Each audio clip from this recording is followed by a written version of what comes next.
প্রিয় দর্শক, আসসালামু আলাইকুম। এই মুহূর্তে আমি আছি চট্টগ্রাম একদম শেষ সীমানায় বাঁশখালী 11 নম্বর ইউনিয়ন ফুচুরি। গড়বাড়ির এমন কি অবস্থা বলার বাইরে।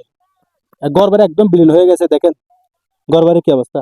যাদের গড়বাড়ি ক্ষয়ক্ষতি হয়েছে তাদের সাথে কথা বলে আপনাদেরকে শেয়ার করতেছি। আসসালামু আলাইকুম ভাইয়া, কেমন আছেন? ভালো আছেন? জি ভাই, ভালো আছি। আপনাদের এখানে কয় ফ্যামিলি ছিলেন?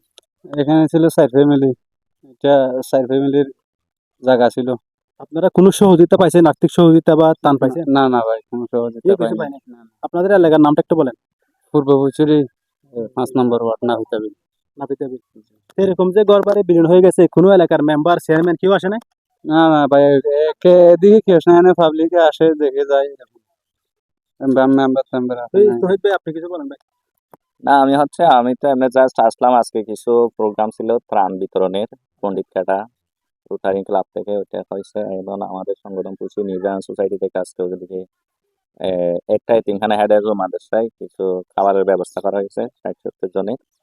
তো সেই সুবাদে এসে বাইরের কথাগুলো শুনলাম। তারেক ছিল এখানে আমাদের সদস্য, নিউ জেনারেশনের 5 নম্বর ওয়ার্ড। প্রিয় দর্শক, আপনারা ভিডিও সবাই শেয়ার করে দেবেন। আর আমাদের চট্টগ্রাম বাঁশখালী একদম শেষ সীমানায় 11 নম্বর ইউনিয়ন ফুচুরিতে আপনারা যারা ত্রাণ নিয়ে আসতেছেন, বিভিন্ন দূর দূরান্ত থেকে টাকা পয়সা দিয়ে সহযোগিতা করতে চাচ্ছেন, তারা একটু আসবেন।